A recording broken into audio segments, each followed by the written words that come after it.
Life's journey refines our choices. With time, we grow more discerning about the relationships we cherish and the spaces we inhabit. In our later years, the craving for peace, mutual respect, and genuine connections often overshadows the need for mere social abundance. The people around us, neighbors, family, or friends, shape the rhythm of our days. They can offer warmth and happiness, but if harmony is lost, they may also bring tension and fatigue. Striking the right balance becomes essential. As the golden years unfold, tranquility becomes a treasure. Wisdom deepens, and so does the desire for calm. Between 55 and 80, it becomes vital to be thoughtful about the company we keep, embracing those who uplift us and gently distancing from those who disrupt our serenity. To safeguard this peace, here's a thoughtful guide on the types of neighbors to avoid, ensuring a life rooted in joy and contentment. Part 1. 3 types of neighbors to avoid. Number 1. The intrusive gossip. Every neighborhood has one. The relentless gossip who delves too deeply into the lives of others. Unlike casual small talk, their curiosity knows no bounds, stretching far beyond friendly interest. They probe with unsettling precision, often asking personal questions about your family, finances, or even daily routines. What makes them truly problematic isn't just their thirst for information, but their tendency to distort and disseminate it, turning mundane details into sensational stories. Privacy becomes more than a preference as we grow older. It's a necessity. Yet, the presence of an intrusive gossip can chip away at that cherished peace. Their constant prying may leave you feeling as though your every move is monitored, turning the comfort of home into a place of subtle unease. Over time, it's not just the sharing of private details that becomes problematic. It's the feeling of being watched, evaluated, and whispered about. Dealing with such a neighbor requires finesse. Maintaining cordiality while safeguarding your personal life demands a careful blend of diplomacy and firmness. Keep conversations surface level, steering discussions toward harmless, neutral topics. Should they press too hard, offer vague responses, or deflect with a question of your own. Physical boundaries are equally essential. If they show up uninvited, excuse yourself politely but firmly, signaling that unplanned visits are unwelcome. Subtle cues, such as closing a gate or positioning outdoor seating away from their view, can further reinforce the message. Avoiding an intrusive gossip while maintaining politeness is a delicate balancing act. Here are some practical strategies that can help. 1. Be pleasant but distant. Maintain a friendly demeanor, but don't linger. Keep interactions cordial but brief. A warm smile can go a long way while still signaling boundaries. 2. Use body language to signal limits. Subtle cues, like stepping back slightly or positioning yourself near a door, can indicate that the conversation is wrapping up. Crossed arms or a glance at your watch can also signal that you're busy without needing to say it outright. 3. Limit time spent in shared spaces. If they frequently approach you outdoors, adjust your routine to minimize overlap. Choose different times for outdoor activities like gardening or walking. 4. Seek strength in numbers. Engage with other neighbors in group settings. It's harder for a gossip to focus solely on you when others are present. 5. Maintain your calm and composure. Never react emotionally or show frustration. Stay calm, composed, and always courteous. This reinforces your boundaries without escalating the situation. Over time, these small, consistent actions create a buffer, encouraging them to redirect their attention. And with that shift, you'll reclaim the sanctuary of your home, free from the clutches of idle gossip. Number 2, the self-serving neighbor. Among the many neighbors we encounter, some see relationships through a lens of personal gain. They often appear warm and friendly at first. Their smiles and small talk create an illusion of connection. But over time, their true intentions become clear. Favors flow in one direction, toward them, gratitude or reciprocation, rarely seen. They expect help without offering anything in return. What seems like kindness at the outset soon reveals itself as a calculated strategy. Every friendly gesture hides an agenda. Every request a subtle demand. Their charm becomes a tool, a way to extract more without giving back. Engaging with such individuals takes a toll. Constantly giving without receiving drains our emotional reserves. Each request adds to an invisible weight we carry. Over time, this burden can feel overwhelming. This is especially true for older adults, already juggling responsibilities and facing daily challenges. What begins as a simple favor can snowball into a series of obligations. It's exhausting, draining. The energy we should reserve for our own well-being gets siphoned away. What should be a simple, neighborly interaction becomes a source of stress. Our goodwill transforms into a trap. Setting boundaries is essential. Clear, firm limits protect our time and energy. This isn't about being unkind or unfriendly. It's about self-respect. Managing expectations early prevents future strain. We owe no detailed explanations. A simple, polite refusal is enough. I'm not available to help this time. It's direct, honest. It sends a message. Our time has value. We are not endlessly available. These small acts of assertiveness reclaim our autonomy. They reinforce our worth. True neighborly relationships are built on reciprocity, mutual respect, balanced exchanges. Healthy connections lift us up. They don't wear us down. With self-serving neighbors, interactions often feel one-sided. Transactional. Recognizing this dynamic helps us step back.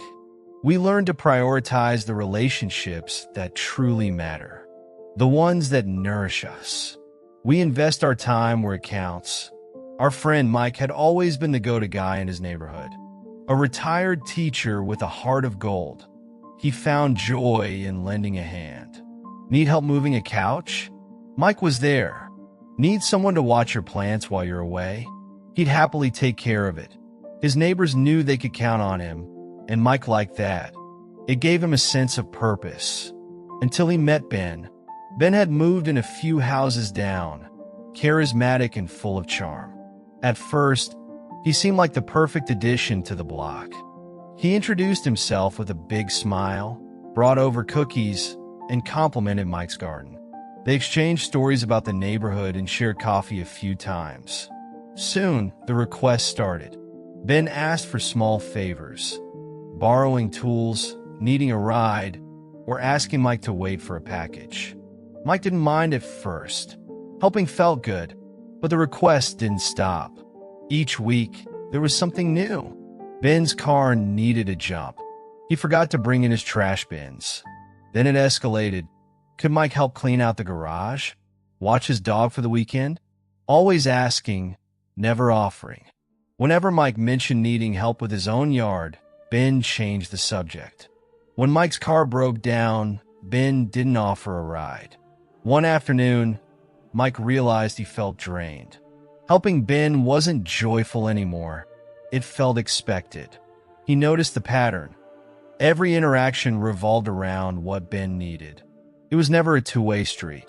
Mike felt used. His energy, once a source of generosity, had become fuel for someone else's demands. It was time to set boundaries. The next time Ben called, asking for another favor, Mike paused. He took a deep breath and said, I'm not available to help this time." Silence hung on the line. Mike felt a flicker of discomfort, but stayed firm. He didn't need to explain. He didn't need to feel guilty. In the days that followed, Ben's calls grew less frequent. Their interactions became cordial but distant. Meanwhile, Mike found time to reconnect with other neighbors, people who appreciated him and reciprocated his kindness. He joined a community garden group where everyone pitched in equally. The weight lifted. Mike's energy returned, and so did his joy in helping others. Through his experience with Ben, Mike learned a valuable lesson. Kindness is a two-way street. True community thrives on mutual respect and support, not one-sided favors. By setting boundaries, Mike protected his well-being and made room for relationships that truly mattered. At first, declining requests may feel uncomfortable. Standing firm takes practice, but each time we assert our boundaries, we grow stronger. We reclaim our energy. Self-care isn't selfish. It's necessary. Protecting our well-being isn't just for us. It's for the people who genuinely care about us. The ones who give as much as they take. The ones who respect our limits.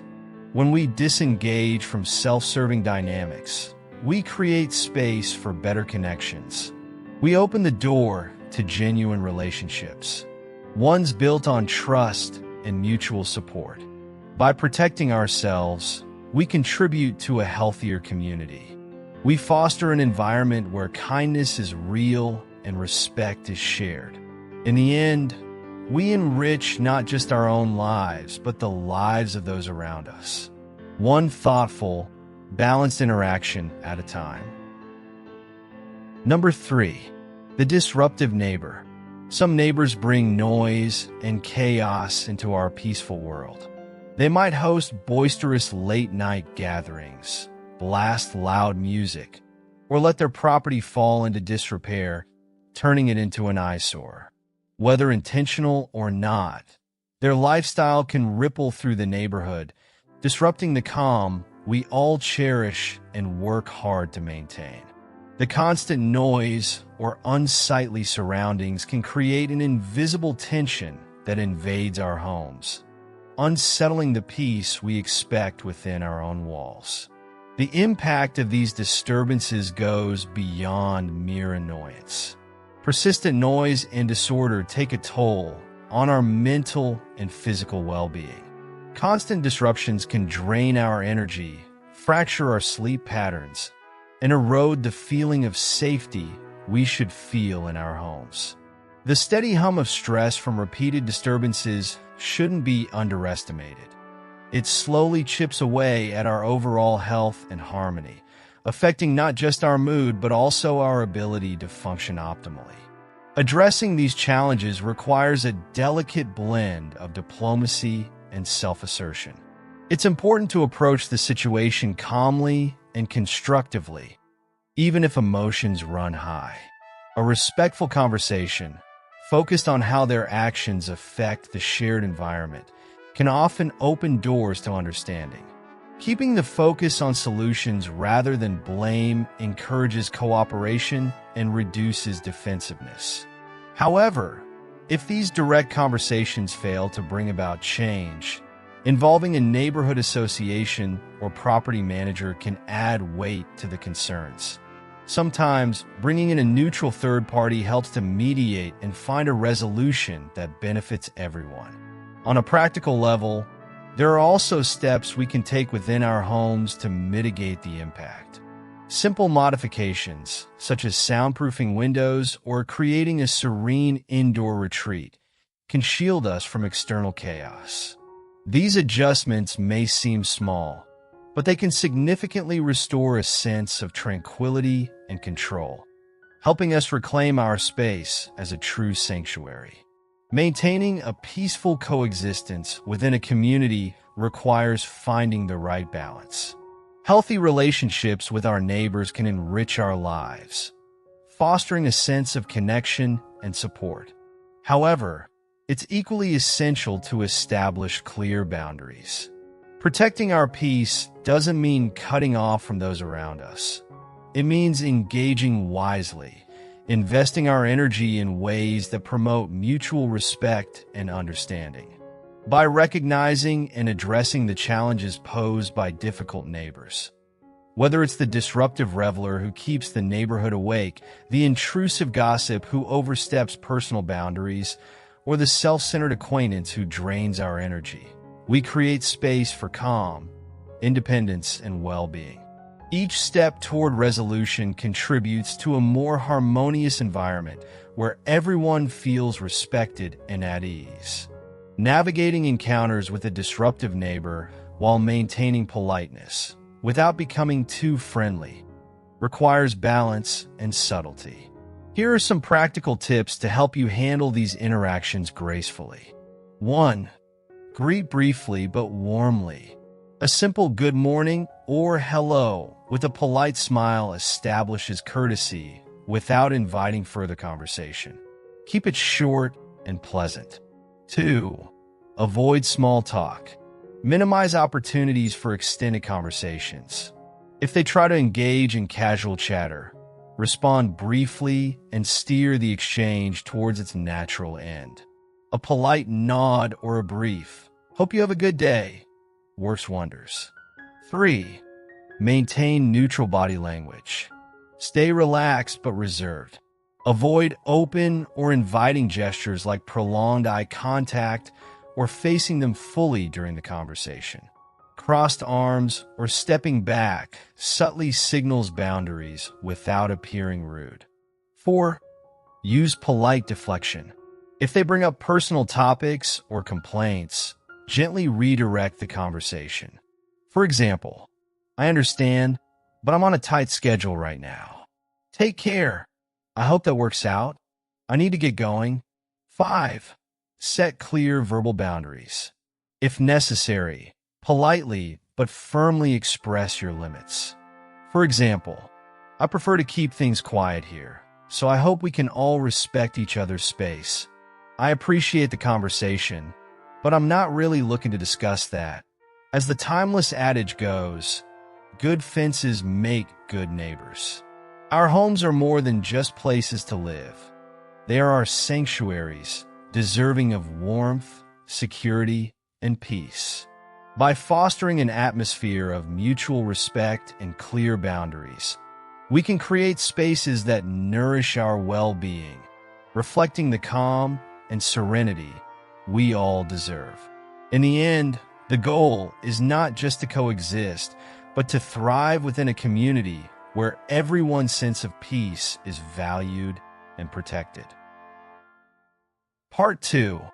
3 types of relatives to keep your distance from. Family ties shape us, anchoring our past and influencing our future.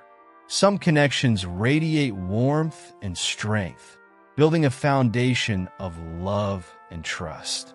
Yet, not every relationship in the family tree blossoms with positivity. Some branches cast shadows, sapping our emotional energy or imposing burdens that weigh heavily on our peace of mind. As we navigate the complexities of adulthood, creating a healthy family dynamic becomes more vital than ever. We must reflect on which connections uplift us and which ones might benefit from a little breathing room. Distancing isn't about cutting ties. It's about setting boundaries that safeguard our emotional well-being. Let's explore 3 types of relatives who might warrant thoughtful space. Together, we'll uncover strategies to approach these challenging relationships with dignity and inner calm. Number 1. The borrower who doesn't repay. Lending money to family members often intertwines trust with practicality, creating a delicate balance. Within these bonds, some relatives exploit goodwill, asking for financial help without intending to honor their promises. They lean on familial connections, assuming leniency or sidestepping accountability. This behavior, often disguised as dependency or need, can lead to a cycle of frustration and disappointment for those extending the help. Such situations ripple far beyond the surface. When money is lent and never repaid, it damages trust and reshapes perceptions of the relationship. Excuses replace gratitude, and the bond that once felt unshakable begins to fray.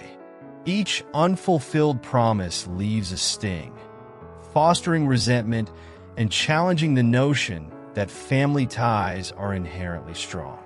It's not just the debt that's troubling, it's the emotional toll of feeling taken for granted. For those who depend on careful financial planning, particularly retirees or those with fixed incomes, these unpaid loans are more than an inconvenience. They disrupt budgets and introduce financial uncertainty. Beyond the practical implications, the stress of being left in a vulnerable position can be overwhelming. This burden can transform a once kind gesture into a lingering source of regret, creating tension that spills into other aspects of life. Establishing boundaries in these scenarios is essential, though it often feels uncomfortable. Many fear that saying no to a request for money will damage relationships. However, clear limits are a form of protection, not just for your finances, but also for the relationship itself. Understanding patterns and behavior, such as repeated borrowing or a lack of repayment, can provide valuable insights before deciding to lend. Let us share a story about our cousin, Lucas, a man full of charm and ambition, or so it seemed. Lucas was the type of person who always had a plan, an idea, or a venture he was excited about. Whether it was a startup company, a real estate flip, or an investment in some guaranteed opportunity, he always presented his ideas with enthusiasm that was hard to resist. One day, Lucas approached our family with yet another proposition, seeking financial help to fund what he described as a surefire success. He had fallen behind on his bills, and he needed money quickly to keep his dream afloat. He promised repayment within months with interest. The sincerity in his voice made it difficult to refuse. Initially, we didn't hesitate. Family supports family, after all. Several of us pooled our savings and gave Lucas a substantial loan, trusting his assurances. For a while, he updated us with reports about how things were progressing. He talked about deals in the pipeline and how the profits would be life-changing. It felt good to help him, and his gratitude reassured us we had done the right thing. But months turned into years. The update stopped. Lucas seemed to avoid us at gatherings, offering vague excuses about his struggles whenever the loan came up. He told us he was working on it and that repayment was just around the corner. At first, we believed him, offering words of encouragement and understanding. But then the tone shifted. Lucas began deflecting the subject entirely, sometimes even implying that we were making things awkward by bringing it up. The impact of this unpaid loan became more profound than we anticipated. For one of us, the money lent was part of a retirement fund, carefully saved over decades. For another, it was a cushion for an unexpected expense that eventually came a medical emergency. The financial strain wasn't catastrophic, but it was enough to cause stress and resentment. More than the money, though, was the sense of betrayal. We trusted Lucas, and his refusal to acknowledge the debt felt like a dismissal of that trust. What hurt the most was not the unpaid sum, but the erosion of the bond we had once shared. Over time, we realized the need to shift our approach. Instead of waiting endlessly for Lucas to make good on his promises, we began to set boundaries. When he came to us with a new venture or request for financial help, we listened politely but declined. It wasn't easy at first. Guilt lingered in the air. But we also knew we couldn't risk more of our resources for someone who had shown a consistent lack of accountability. Our decision wasn't about punishing Lucas, it was about protecting ourselves. Instead of lending him money again, we tried to help in other ways. We offered advice on managing his finances, even pointing him toward resources and contacts who could assist him with budgeting or finding new opportunities. While he didn't always appreciate these gestures, it felt like the right thing to do. Supporting him in ways that didn't involve money gave us peace of mind and maintained a sense of care without jeopardizing our own stability. Eventually, our relationship with Lucas reached a new equilibrium. He no longer asked for financial help, though the debt remained unpaid. We focused on rebuilding a connection based on shared moments rather than unmet obligations. Trust didn't fully return, but we found a way to coexist, leaving the bitterness behind. This story taught us an invaluable lesson about boundaries, trust, and the complexity of family dynamics. Lending money within the family may seem like an act of love, but without clear expectations and limits, it can lead to heartache. By choosing caution and prioritizing relationships over risky generosity, we learned how to preserve both our finances and the bonds that truly matter. If financial assistance feels too risky, consider offering support in other meaningful ways. Sometimes providing guidance, such as helping with budgeting or suggesting alternatives, can be just as impactful. Encouraging independence and offering non-monetary solutions not only demonstrate care, but also avoid the potential pitfalls of lending. These actions show that help doesn't always have to come in the form of cash. Protecting your financial stability is not an act of selfishness. It's a declaration of self-respect and a safeguard for future interactions. Setting firm boundaries communicates that your generosity comes with limits. Declining to lend money doesn't mean withdrawing your care. It reflects a thoughtful approach to preserving both your resources and a relationship. Number 2, the self-absorbed relative. Some family members can be deeply self-focused, viewing their relatives as a convenient audience or a source of support for their personal needs and ambitions. These individuals often struggle with empathy, reaching out primarily when they face challenges or need assistance, but rarely offering the same consideration in return. Their approach to relationships can leave others feeling used rather than valued, creating an imbalance that is difficult to ignore. Interactions with such relatives tend to revolve around their own interests, grievances, or aspirations. Conversations may lack genuine curiosity or concern for anyone else, making the dynamic feel lopsided. This can be especially taxing for older adults who seek meaningful, balanced connections, as the absence of mutual care can feel disheartening and emotionally draining over time. The emotional toll of these interactions is significant. Constantly supporting someone who shows little reciprocity can sap energy and strain mental health.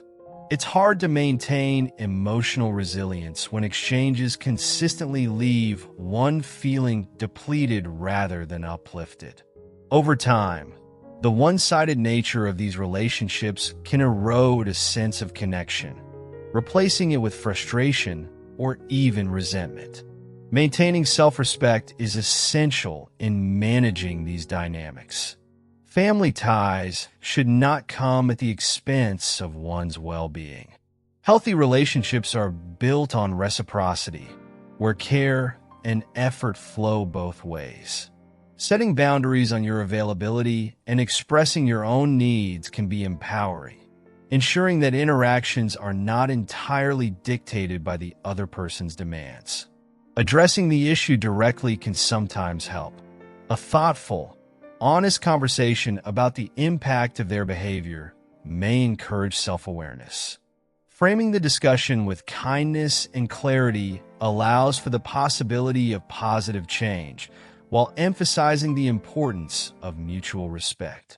However, it's crucial to accept that some individuals may not be willing or able to alter their ways.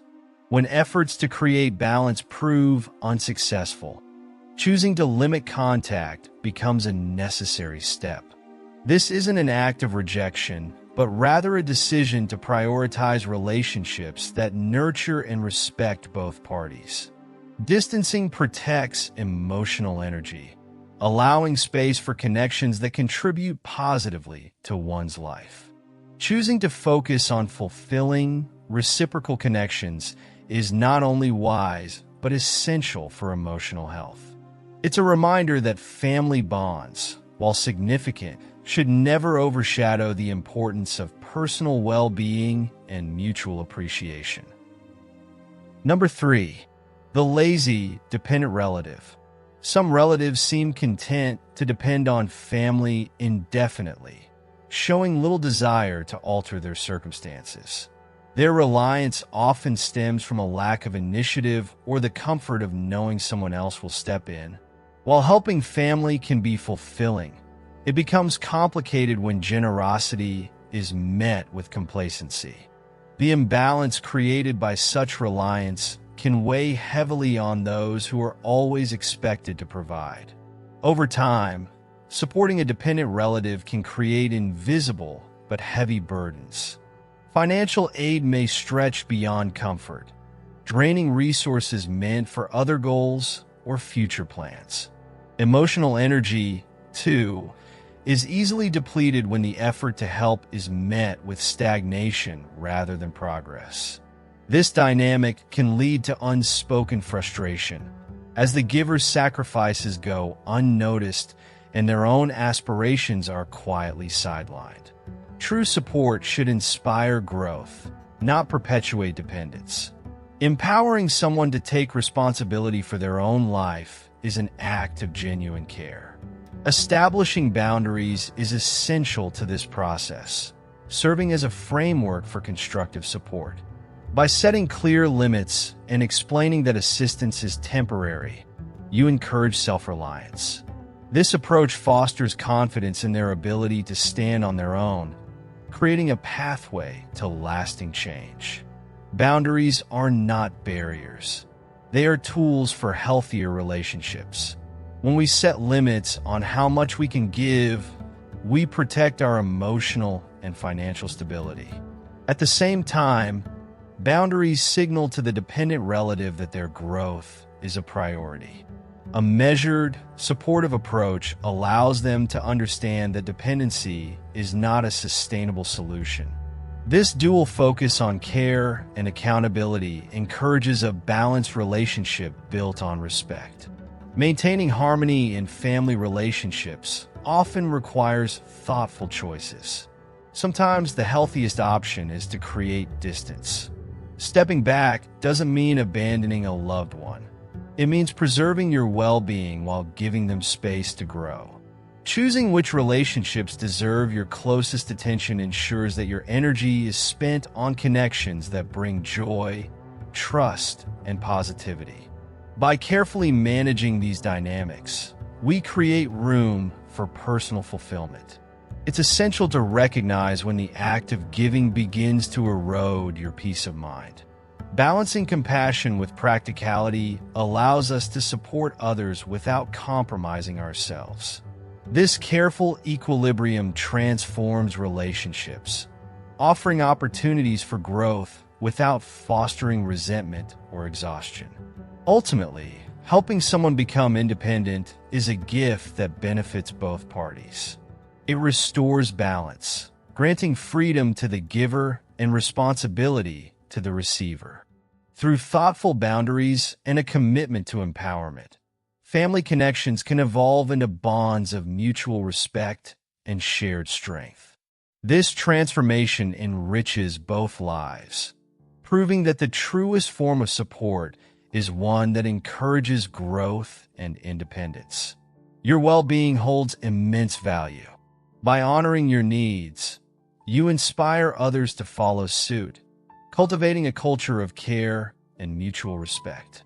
This mindful approach underscores the significance of fostering connections that enrich and elevate life. Through this, we illuminate the path to a more fulfilling and harmonious existence.